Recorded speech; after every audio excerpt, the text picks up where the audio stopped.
Backslide by Black K. Cat. Chapter 25. Family. Returning to consciousness is only slightly less painful than that time he got run over by a stampede of crazed women aiming to castrate Jiraiya-sama. Kakashi wisely doesn't make any attempt to open his eyes, curling deeper into his blankets with a tiny, pathetic whimper. Even that makes his head threaten to split at the seams, and he stays perfectly still to keep it from doing so, barely even daring to breathe. There's a soft huff of laughter, and it's only then that Kakashi's finely honed ninja senses kick in to tell him there's an intruder in his apartment. Honestly, Kakashi is hoping they're an enemy here to release him from this torment. Kakashi, that's definitely Kurama's aggravated sigh, and Kakashi distinctly remembers his presence at the bar last night. In fact, he remembers Kurama knocking back at least 3 times the amount that he and Asuma managed. And yet the redhead sounds entirely normal. Not even a quaver in his voice to mark the presence of the hangover he must have. Kakashi, if you can't hold your liquor or deal with the after effects, why did you challenge me to a drinking contest? That's close enough to slander that Kakashi forces himself to pick up the wet noodle that is apparently his arm and level a finger in the direction he assumes Kurama is in. It's possible that the gesture would be more threatening if he were able to open his eyes, but Kakashi's experienced enough hangovers to know that that's a bad idea. Hey, I can hold my liquor. I can hold lots of liquor. Lots. As I'm sure your bar tab will reflect, Kurama says, the amusement clear in his voice, and a moment later a cool glass is being pressed into his hand, his fingers firmly wrapped around it, as a hand fondly brushes his hair out of his face. Drink. You're worse than useless like this. Coffee? Kakashi asks hopefully, even though he has a sneaking suspicion that it's not.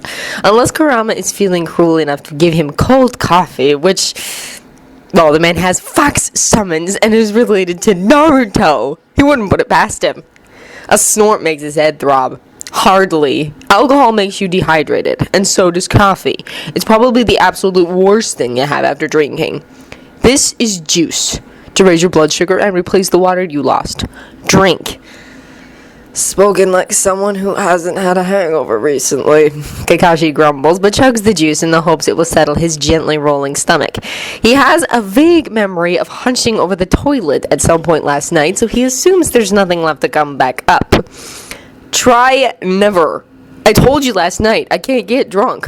Hardcore binge drinking barely even leaves me tipsy. The glass is plucked from his hand and whisked away to parts that will remain unknown, since Kakashi still refuses to open his eyes. Kakashi's mind makes a valiant attempt to grasp this concept of no hangovers ever, and then gives up with a pathetic squelch and drops back into hibernation. Kakashi agreeably follows it, laying back down and dragging his blankets up over his face. Hate you so much. Kurama laughs, and when Kakashi cracks an eye open just the barest fraction, he's wearing that Kurama trademark smile that's unrepentantly wicked in the same moment that it's as innocent as a summer sky. The genin eyes it for a moment, then tugs his blankets up a little higher in self-defense and mutters, I'm surprised you didn't march in here banging pots, Kurama, getting mellow in your old age. A part of his nearly liquefied brain reminds him that it might not be smart to taunt a known prankster, or at the very least, the relative of not one, but 2, while he's practically defenseless. But as is ever the case with his common sense, Kakashi shuts it out and ignores it.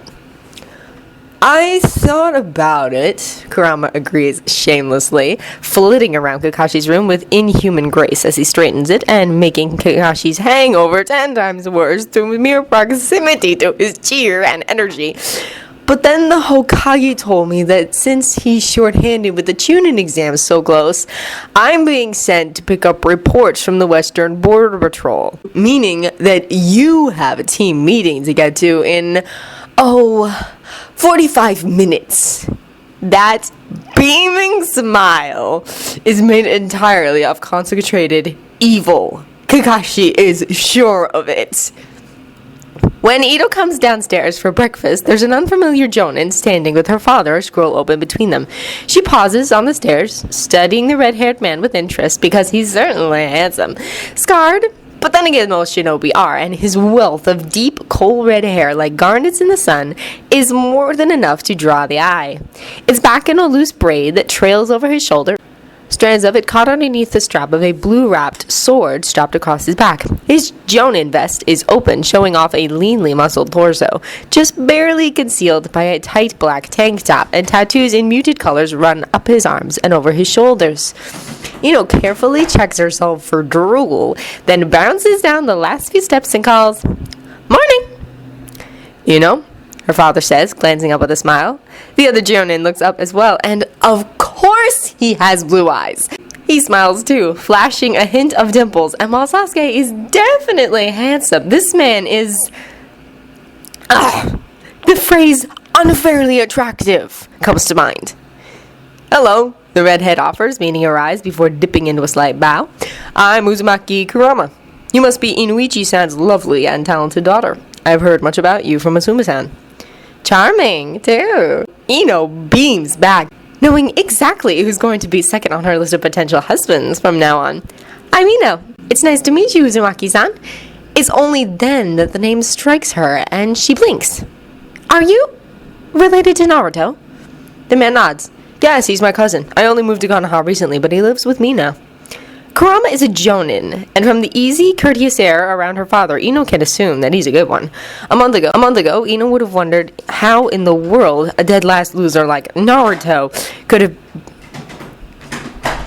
Ino would have wondered how in the world a dead last loser like Naruto could have been related to such a successful shinobi. But now she thinks of last week. Of Team 7. No longer the ragtag trio of entirely separate and dissimilar individuals, but an actual team. Of a Sakura who stands tall but calm. Of a Sasuke who smiles and jokes. Of a Naruto who still laughs and grins but moves like a dancer in complete control of every limb. And, alright, maybe she can see the resemblance to this man in front of her. "Don't you have training, Ino?" her father asks sternly. "Normally, you've left by now." Ino rolls. "By now, Shikamaru can't complain. I didn't let him sleep in, so I'm going to go and drag him out of bed to do some sparring." Inoichi chuckles, shaking his head. "I believe you and Shikamaru-kun have different ideas of what sleeping in amounts to, Ino. Shikaku and I certainly did." With an amused huff, Ino tosses her ponytail over her shoulder. "Well, he better get used to it. After all, Sakura's already gotten a head start pulling her team together, and I'm hardly about to let her beat me." She still remembers, with a faint pang, the way Sakura's eyes settled on her that day, focused on her for a brief moment, and in that space of time dismissed her as nothing more or less than an old childhood friend. They were rivals in love for years before Sakura suddenly decided to do away with all of that, and... well, it sticks in Ino's craw to be set aside so easily. This new Sakura is different from the old one in the way that a polished gemstone is different from the rough rock it originated from. She's sharp and strong, and while she was never a cute girl, she's beautiful now, honed and tempered. Ino is many things, but stupid isn't one of them. If she doesn't act now, she'll be left behind, and that's the exact last thing she wants. This Sakura she'll fight to keep up with, and if she has to drag her team along, kicking and screaming, Asuma Senza included, that's just fine with her. When she looks back, Kurama is watching her with eyes the color of the ocean beneath the sun, vivid and almost unsettlingly blue. But there's a tilt to one corner of his mouth, like he's fighting a smile, and his expression is warm. "If you don't want to bother your team quite yet," he suggests, "I think Sakura is going to head to Training Ground 9 a bit early to get some katas in. She might be up for spar." Ino doesn't even have to debate the matter. She heads for her sandals at a near bolt, waving over her shoulder as she tugs them on. "Thanks, Kurama-san! Have a good day, Ito-san!" "Good luck, Ino," her father answers while Kurama just waves in return. Then she's out the door and running. Sakura isn't going to wait around for her forever, after all. "Is that all of them?" Momiji asks, circling above Squad 27 as Kurama stows the reports in a ceiling scroll. "Yeah," Kurama answers, counting the reports he's already picked up. "This is the river country border, which is mostly friendly towards Konoha, so only 5 patrol squads out here. We can head back now." Thanks, Momiji. The fox snorts, banking right and setting off at a fast clip. Believe me, it's my pleasure. Anything to get away from Ume's dirty looks. I wouldn't have complained no matter what you had summoned me for. Well, no, maybe not that, Momiji admits, ears flapping against his skull. I'm a fox, not a cat. Summoning us to take care of that rat infestation was just demeaning. Kurama raises one politely disbelieving brow. Oh? As I recall, Kaede had a lot of fun. Fuji do. They're children, Momiji grumbles. Fuji only just gained her third tail, and Kaede hasn't had his for more than a decade yet. You can't hold the rest of us to their standards, Kurama. He slides across the treetops, then lets them drop, feet skimming over the surface of a river. There's a large boulder in the center of the water, and he uses it as a springboard, soaring back up into the open air with his foxfire burning brightly. Kurama chuckles softly, raising his face to the whipping wind. Sorry. But you have to admit, though, watching them was fun. There's a momentary pause, and then a reluctant huff of laughter. I suppose. My sister can be quite cute, when she's not being a complete terror. Spoken like a true brother, Momiji. But Momiji doesn't answer. His attention is turned towards the north, ears pricked, and he circles tightly in the air, tails flaring behind him as he sends the wind. Momiji? Kurama asks, softly, closing his fingers around Genkaze's hilt. What do you sense? Momiji hesitates, circling once more before he answers. I think it's the slug genin. She's on the north road, headed towards Tanzaku Gai. Kurama finishes for him, feeling something that's a mix of longing and pain, heartache and joy twist through his chest. He presses a hand over it, closing his eyes. This is something he hadn't considered, an option he'd never even conceived of, but that's where Iro-senin and I met her the first time. He hesitates, considering the different paths from here, and bites his lip. His first instinct is to rush in, urge Momiji forward so he can get even a glimpse of the only major female role model in his life, the woman who was mother and grandmother and big sister to him. But just as tempting as that course is, he's not an immature and reckless brat anymore. Perhaps some could argue, but Kurama started thinking things through about the time his Sakura was killed. But no. Kurama lifts his head, feeling his heart thump in his chest and his breath hitch in his lungs, and orders, Momiji, go! The fox doesn't question it, body gathering in a leap that carries them northward, and Kurama is glad for it. He's got precious little justification for this, because it's a risk, and it's most certainly rash, a whim with little thought behind it, but Kurama, Kyuubi Daijab aside, is still the reckless blonde with the need to save people from everything, including themselves, and Tsunade is... Well, Tsunade was his only real living blood relative for so long. His Hokage and his mentor and his shoulder to cry on and his reason to be strong. She gave so much for him, for Konoha, and somehow the village without her, he has seemed ever so slightly dimmer, sadder. So Kurama won't overthink this. He has no plan, no carefully plotted speech. But still, he remembers that day when he and Jiraiya were searching for the slug genin, that street in Otafuku-gai. There had been a father and his son sharing an ice cream, and Kurama, back when he had truly been Naruto, had watched them with an aching sort of emptiness inside him. Tsunade, whether she meant to or not, had filled that space. She was never mushy, more apt to hit him than kiss his cheek, but she had been his bachan. Whether or not Kurama can ever be close to her again, Naruto deserves to have that, and Kurama isn't about to let a lack of planning stand in his way. They're close enough now that he can see two figures on the road, the familiar green coat and blonde head, and Chizune with Toton in her arms. Momiji pauses, hesitates ever so briefly, and when Kurama says nothing to call him off, he lets them drop. The ground rises in a rush, and he lands in a crouch, skidding slightly to keep his footing, and then stills. Kurama raises his head, meets a startled brown gaze set in an ageless face, and slides off the fox's back with a last thankful touch to Momiji's shoulders.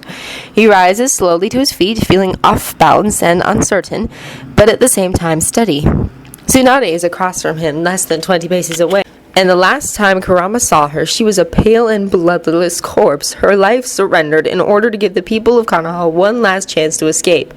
It hurts more than it rightly should to look at her and see a complete lack of recognition in her features, more than it has with anyone else, but that's just how it is now, isn't it? He'll adjust. "Tsunade-sama," he says softly, "please forgive me if I startled you." She eyes him warily, and Shizune tenses slightly and takes a step closer. Tsunade glances at her and waves her back, expression becoming slightly irritated. "What do you want, Shinobi?" she demands. Kurama raises his hands palm up to show they're empty. "Is it so wrong to want to speak to some of my last living family?" There's a long, heavy pause. Tsunade studies him, eyes narrowing faintly, and then she says, "Well, with that hair, you can't be anything but an Uzumaki. Even the Uzumaki painted on that ugly fountain in Uzushio's Eastern Market had red hair." About to agree, Kurama blinks and stops. He thinks back, then raises a brow at the slug Sannin and says politely, "It's been a very long time since I left Uzushio, Tsunade-sama, so forgive me if I'm wrong, but I could have sworn that the market was in the south of the city. I will grant you that the fountain was exceedingly ugly." That makes Tsunade smile, at least. She cocks her head, looking him over. "Your name, Red?" "Uzumaki Kurama." He takes a breath and lets it out, steeling himself for a conversation that's going to consist almost entirely of misdirection and half-truths. Tsunade, unlike most shinobi, actually visited Uzushio in its prime. She met its shinobi and knew its leader, and won't take kindly to being deceived. "I can't recall an Uzumaki by that name," Tsunade says with a frown. Kurama dips his head in acknowledgement. "My father was from outside the clan, and I never knew my mother. My village was destroyed while I was still a genin." Tsunade's face softens slightly. "Uzushio was a beautiful city," she murmurs and then smiles. "Ah, what the heck. I'd recognize that bone structure and coloring anywhere. Related to Kushino and Mito-sama, right? That's just about their shade of red, if a little darker." Returning the smile, Kurama touches a lock of hair, remembering his mother. She was so beautiful that one time he saw her, and to think he looks like her is a comfort. A kindness. "My mother was related to Mito-sama, yes. I saw an image of Kasan once, and she was gorgeous." He pauses, hastily arranging his thoughts, and then adds carefully, "But I've also met a blonde Uzumaki." Tsunade scoffs. "I think not. The whole clan was full of red-headed spitfires. Blonde would be your great-nephew Naruto is blonde." Kurama cuts in, voice soft. "He's an Uzumaki too." The expression on the Sannin's face makes his heart hurt, wistful and fearful and tight with something that hovers between anger and grief. She crosses her arms under her breasts and fixes him with a sharp, steady glare. "If you're here to try and convince me to go back, I'm here to convince you to be his family!" Kurama snaps, and maybe it's too soon to lose his temper. Maybe it will just do more harm than good, but the woman who always believed in him is looking at him like he's a stranger, even when he was the one to bury her, to care for Konoha's people when she was gone and follow in her footsteps as best he could. "Tsunade-sama, you're his great aunt, practically his godmother. Naruto is a child who has been raised without anything. I kissed his forehead once, and I thought he was going to cry because of it. No one has ever been a family to him beyond the most nebulous meaning of the word. Until I got to Konoha, he was living alone in an apartment, surviving on ramen and almost nothing else. He needs people, and I can't be everything to him. I left Konoha for a reason." Tsunade snaps right back. "The whole place is cursed. If the brat knows what's good for him, he'll get out before it kills him too, the same way it killed his mother." Kurama takes a breath, trying to rein in his emotions. "I know what you lost, Tsunade-sama, and you have my sympathies, but other people have lost just as much, and they didn't abandon their villages. Very soon, Orochimaru is going to attack Konoha, and if no one there is able to stop him, he's going to kill the Saindame. People will fight him, and they'll die. He's one of the Sannin. How can you possibly expect the average Chunin or Jonin to face him? But they will, because Konoha is their home. Naruto will face him. I know he will, because that's the kind of person that he is. And I can't lose him, Tsunade-sama. I can't lose another village, not to Orochimaru, not when your presence could stop him. How dare you. I give everything. And Kanaha is still standing because of it. So isn't it better to make sure that your sacrifices weren't in vain? Shouldn't you protect it all the more because of what you've given? Tsunade-sama, please. Naruto is just a boy. He needs family, and Kanaha needs your strength. Please, I know you've been living in the wake of a tragedy for a long time now, but can't you see that Kanaha is worth more than that? Your brother and your lover both gave everything for it so that those living there can have a home. So preserve their dream. Preserve the village they worked so hard to save. Tsunade makes a wordless sound of grief and rage, turning away and pressing a hand over her eyes. She's silent, and Kurama, still struggling to regain control of his temper, lets her have the moment as he steps back and takes a breath. Silence lingers, and then breaks as Tsunade laughs, bitter and rough. "You've got a silver tongue, Red," she says, and the resignation in her voice is truly as it rise. "And a hard head." "I've been told it runs in the family," Kurama answers, slightly wary as she turns back to him. She's still one of the seinen after all, and cunning on top of that. Tsunade steps closer, and there's a deep, weary grief in her eyes that makes Kurama hold his ground until she's right in front of him, barely a pace away. She considers him for a long moment, inscrutable, and then reaches up and rests a hand on top of his head, gently curling her fingers in his long hair. "Naruto's not the only one who needs a family, is he?" she asks, and is amused and tired and kind. Kurama stiffens, entirely caught off guard, and he ducks his head, trying to hide the burning in his eyes because he never knew Kushina at all, and Tsunade has always been the very closest thing to a mother he's had. His hands clench into fists as he closes his eyes and attempts to pull away, but Tsunade's strength is every bit as ridiculous as it's always been, and she tugs him closer with an unimpressed arch of her brow. "Kid, you're 100 years too early to be hiding everything away like that. Come here." What is there to say, really? Kurama lets her pull him into a loose hug and tries to pretend that he's not desperate for it. He hasn't let himself think about Tsunade in so long, hasn't let himself consider going to find her because of this. Because she sees right through him and gets to the heart of things without any effort at all, and she's the only one who's ever been able to. Even Sasuke wasn't nearly as good at it as she was. From above his bowed head, he hears her sigh, and then a muttered, "Fine, Red. You got me. Orochimaru's going to be in the village for the Chunin exams in a week." Kurama manages, clinging to his composure by his fingertips. "It's likely he's going after Naruto's teammate, the last Uchiha, for his Sharingan. He'll destroy Konoha in the process, too." Tsunade sighs, carding her fingers through his hair before stepping back and letting him go.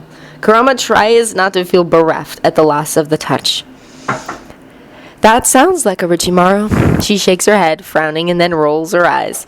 "You know, the second I set foot in the village, they're going to have me wearing that stupid hat," she mutters.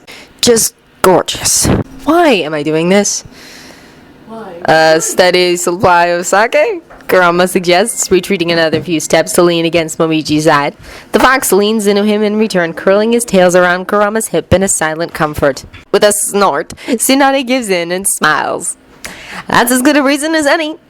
Go on, brat, you look like you're on a mission, and there's no way I'm climbing aboard that flying rat. We'll be in Konoha soon enough." Momiji gives a yelp of indignant protest, but Kurama just laughs and swings onto his back. "When you get there, come find me," he offers. "I'll buy you a whole case of the best rice country sake." "I'll hold you to that," Tsunade answers and takes 3 steps closer to ruffle his hair before turning on her heel and marching off down the road. Shizune wavers, then gives Kurama a quick bow and a sweet smile before following her teacher. Kurama watches them go, heart light, an expression fondly wistful, his hair mussed, and a smile on his lips. "Thanks, Bachan," he whispers.